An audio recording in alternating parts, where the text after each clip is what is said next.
Oke, halo teman-teman semuanya. Ketemu lagi dengan saya Ian. Di video kali ini kita akan sekali lagi membahas sebuah studi kasus yang disediakan oleh website keren ini, yaitu adalah belajarexcel.id. Langsung saja teman-teman akses di sini kalau misalkan mau mengerjakan bersama-sama dengan saya di level hard. Yes. Video kali ini kita sudah membahas sampai dengan level hard. Sebelumnya kita bahas di level easy dan juga medium ya. Bagi teman-teman mungkin yang baru pertama kali ketemu video saya, coba deh teman-teman tonton yang lain yang videonya itu versi easy medium.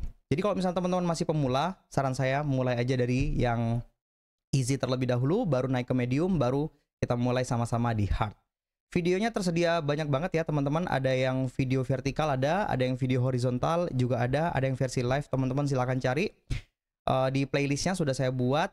Ya tujuannya itu adalah untuk mempermudah kita untuk sama-sama belajar. So langsung saja kita eksekusi mulai dari yang pertama ya teman-teman. Kodenya adalah SBEH001. Nah ini adalah previewnya ya. Kalau kita lihat soalnya gampang banget, cuma ada 2. Semoga ini bisa kita lebih cepat selesaikan. Nah baik, ini adalah overview dari soalnya ya teman-teman. Jadi di sini ada nick, terus nama, terus ada kodenya, terus ada hari jadwal libur ya teman-teman. Terus ini adalah periode awal dan juga periode akhir. Jadi kita itu diminta untuk menghitung berapa banyak sih jumlah hari kerja masing-masing karyawan ini selama 1 tahun dari Januari sampai dengan akhir tahun 31 Desember 2024 ya teman-teman semuanya. Ini ada 17 karyawan kurang lebih. Oke, ini adalah soalnya ya teman-teman. Hitung berapa jumlah hari kerja dari masing-masing karyawan dan berapa pendapatan gajinya selama tahun 2024. Periodenya adalah 1 Januari sampai dengan 31. Oke, sip. Terus teman-teman di sini adalah daftar liburnya. Jadi ini karyawannya macam-macam ya. Kita perhatikan baik-baik. Kita analisa nih teman-teman. Karena kita hafal rumus aja belum tentu bisa menyelesaikan kasus ini ya. Nah, Austin ini liburnya adalah hari Sabtu, sedangkan Randy ini liburnya adalah Senin dan juga Kamis ya. Kelly liburnya Minggu. Liburnya macam-macam. Beda kayak karyawan kantor teman-teman yang semuanya Sabtu Minggu itu libur ya. Ini karyawannya macam-macam liburnya, bahkan ada yang seminggu liburnya 3. Wow. Nah, jadi teman-teman mungkin teman-teman udah sama-sama tahu ya. Jadi penyelesaiannya nanti itu akan menggunakan network days. Nah, di sini teman-teman ketika saya ketik network days seperti ini, oke, dia itu akan muncul 2 ya. Dia akan muncul 2 rekomendasi rumus, yaitu adalah network days dan juga yang bawah network days internasional atau INT. Apa bedanya teman-teman? Sebenarnya sih mirip-mirip ya, cuma saya sarankan menggunakan yang di bawah karena ini adalah sudah terstandarisasi ISO, kurang lebih seperti itu ya. Oke, sebelum kita lanjut, terus di sini adalah selain jadwal libur yang sudah disediakan, dia itu juga libur di sini. Nah, ya namanya karyawan ya, ada khusus, ada cuti, ada yang mau melahirkan, terus ada yang alpa mungkin dan lain sebagainya ya. Ini setiap karyawannya beda-beda. Contoh kayak Austin tadi ya, ini salah satunya dia cuti tanggal 29 Januari, terus dan lain sebagainya gitu kan ya. Ini ada banyak banget daftarnya. Jadi teman-teman, kita itu harus menghitung. Pertama, dia itu misalkan ini ya, Austin, Senin sampai dengan Sabtu. Otomatis dalam 1 minggu dia harusnya ada 6 hari kerja. Betul ya? Karena liburnya cuma 1. Oke, terus nggak mesti 6 karena harus dicek terlebih dahulu apakah apakah dia ada cutinya. Nah, otomatis ini akan mengurangi gitu kan ya. Nah, kurang lebih seperti itu teman-teman logikanya. Oke, lantas bagaimana caranya teman-teman? Pertama teman-teman, kita akan menggunakan function yang ini ya. Oh sorry, masih ada tab berikutnya yaitu adalah data gaji di bawah. Nah ini adalah data gajinya teman-teman. Setiap orang itu memiliki gaji yang berbeda-beda. Oke, jadi ini juga butuh function yang dinamis ya. Oke, seperti yang saya bilang tadi teman-teman, kita akan menggunakan function ini ya, network days internasional karena sudah terstandarisasi ISO ya. Standarisasi ISO itu kalau kita ngomongin hari kerja, ISO itu kalau nggak salah ISO 806 ya teman-teman, itu mulai harinya itu adalah dari hari Senin. Jadi Senin, Selasa, Rabu, Kamis, Jumat, Sabtu, Minggu. Jadi hari pertama dalam dalam weekday itu adalah hari Senin. Biasanya kan kalau orang-orang Inggris sana gitu kan ya, menuliskan kalender mulai dari hari Minggu. Nah kalau ini ISO mulainya dari hari Senin. Itu perlu kita ketahui agar apa? Nggak salah dalam mengambil keputusan nanti. Oke, lanjut ya. Network days ini dia mintanya adalah start date. Berarti start date-nya adalah ini teman-teman ya. Periode awal. Nah ini 1 Januari 2024. Karena nanti rumusnya akan kita copy ke bawah biar hasilnya nggak error, maka kita kunci dia bikin absolute dengan cara tekan F4 1 kali.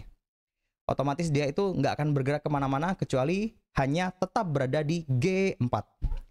Koma, dia mintanya adalah end date. Nah, end date ya. End date-nya adalah ini 31/12/2024. Kita tekan F4 juga. Koma, nah ini yang menjadi masalah. Untuk menentukan weekend-nya ini teman-teman.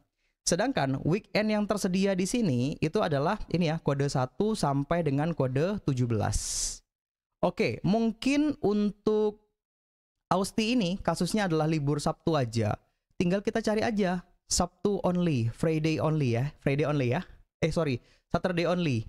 Gitu kan ya. Tapi kalau misalnya kita pakai ini teman-teman, oke, misalnya kita pakai ini terus kita copy ke bawah, ya nggak cocok gitu kan ya. Dia kan liburnya Senin sampai Kamis gitu kan ya. Masa iya secara logika gitu kan. Ini ada orang yang 1 minggu liburnya 1 kali dan ada orang yang liburnya 2 kali, tapi jumlah hari kerjanya sama. Berarti salah dong ya. Oke. Maka teman-teman, kita akan coba saya ajak teman-teman untuk sama-sama mempelajari terlebih dahulu ya. Jadi untuk menentukan weekend ini teman-teman, jadi di function network days itu saya sudah buat rangkuman ya biar teman-teman itu lebih mudah untuk memahami kasus kali ini. Jadi kode weekend itu ada 2 opsional. Yang pertama teman-teman itu bisa menggunakan ini ya, kode 1 sampai dengan 17 sama kayak tadi ya. Saya ulangin lagi mungkin barangkali ada yang lupa. Network days, anggaplah ini tanggal pertama, ini ada tanggal kedua, koma. Nah ini ya, kodenya 1 sampai dengan 17. 1 itu artinya Saturday and Sunday, Sabtu dan juga Minggu. Oke, benar ya? Sama ya? Sampai dengan 17. Oke, ini saya sudah rangkumkan buat teman-teman biar lebih mudah memahami. Permasalahannya, ketika teman-teman memiliki karyawan yang daftar liburnya itu macam-macam, rumus ini tuh nggak bisa dipakai.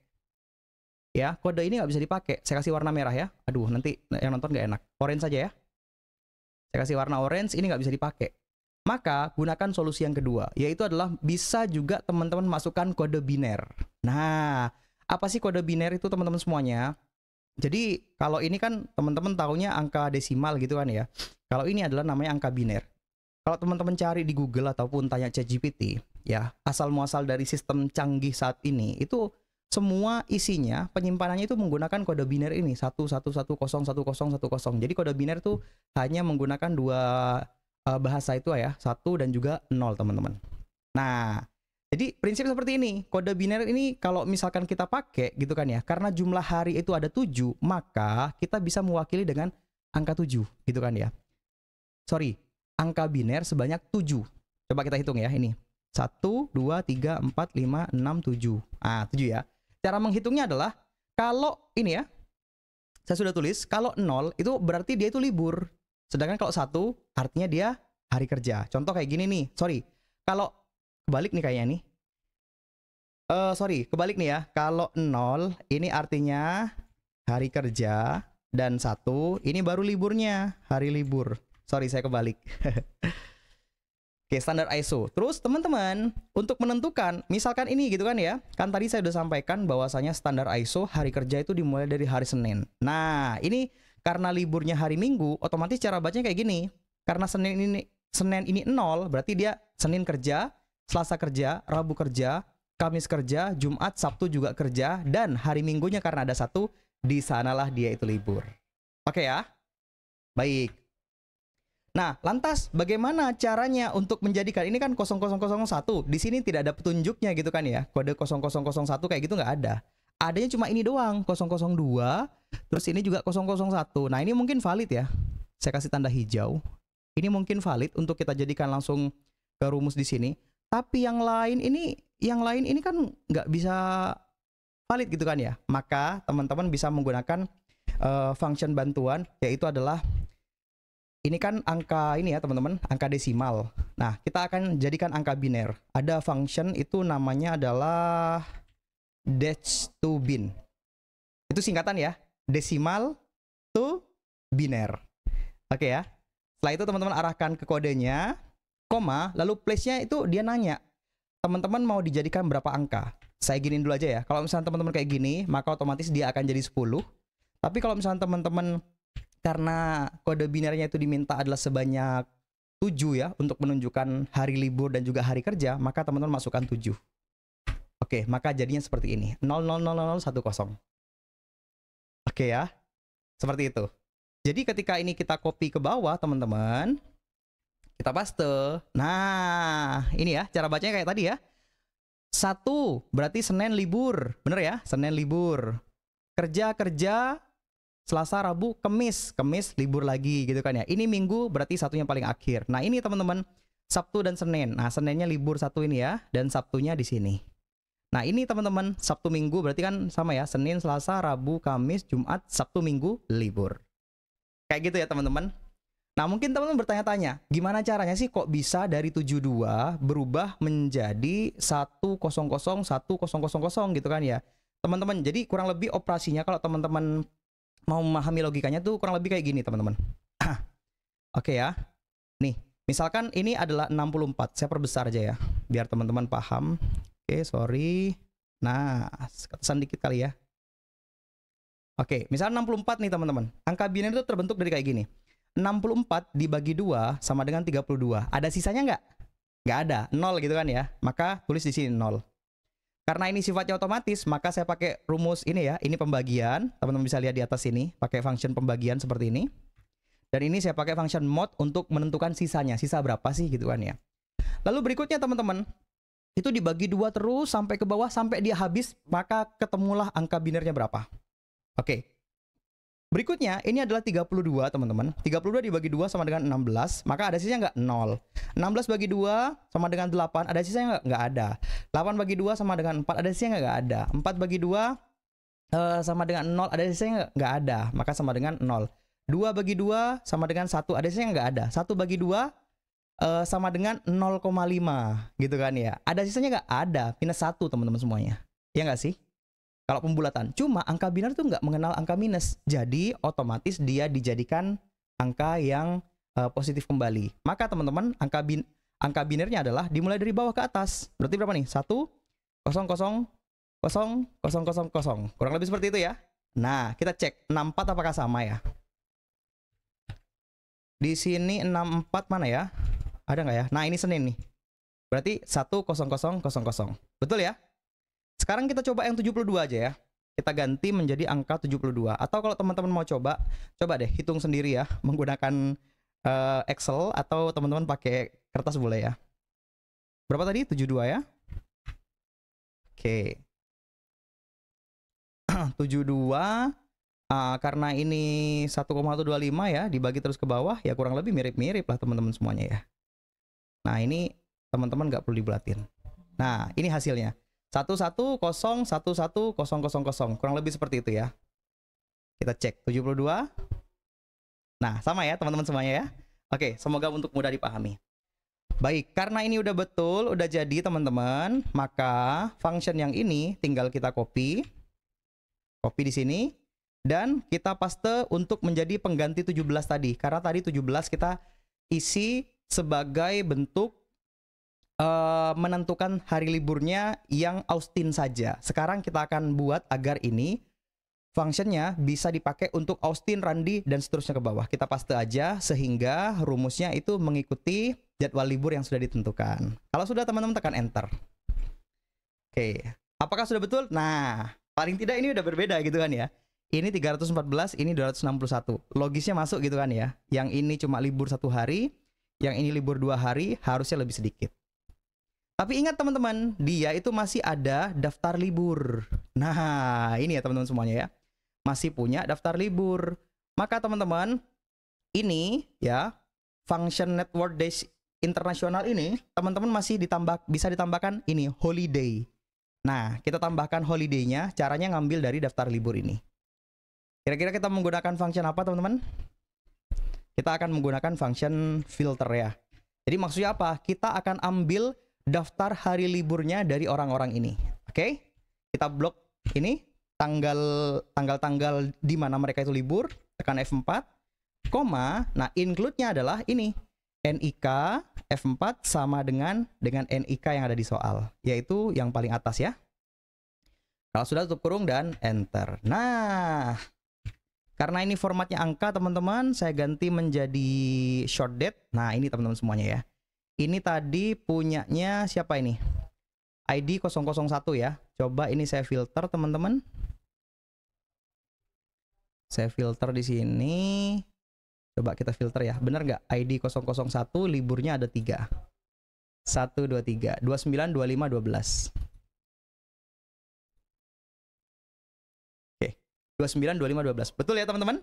Oke, kalau sudah betul, tinggal kita copy functionnya yang ini.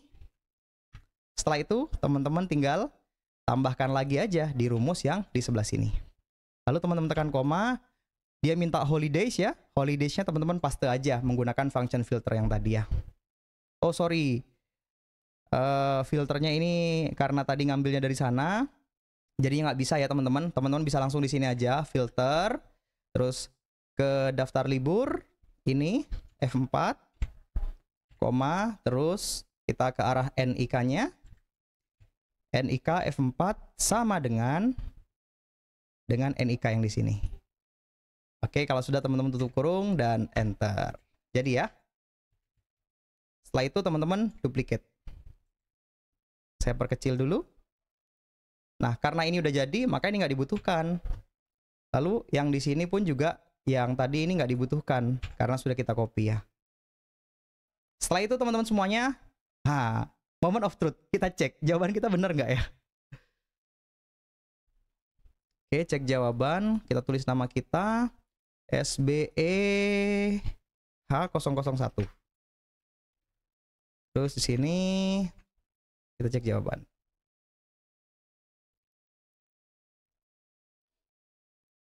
Kita copy dulu ke bawah ya. Kok salah jawabannya? Oke, sekali lagi kita copy. Nah, sekarang udah benar. Kenapa tadi salah, teman-teman? Karena tadi mengcopy atau menduplikat rumus yang kedua. Coba deh teman-teman ulangin ke awal ya gitu kan.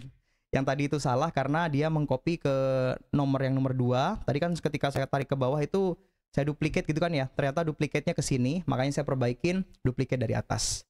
Dan sekarang hasilnya sudah benar. Oke ya. Gimana? Menarik ya teman-teman? Sebenarnya ini sederhana. Dan ini pasti kepake buat teman-teman di kerjaan, terutama bagi teman-teman yang kerjanya di HRD atau finance mungkin ya, cocok. Lalu berikutnya ini adalah gaji. Kalau gaji ini teman-teman tinggal pakai function VLOOKUP aja. Ini adalah lookup value-nya, terus table array-nya kita ambil dari daftar gaji. Kayaknya nothing special di sini ya.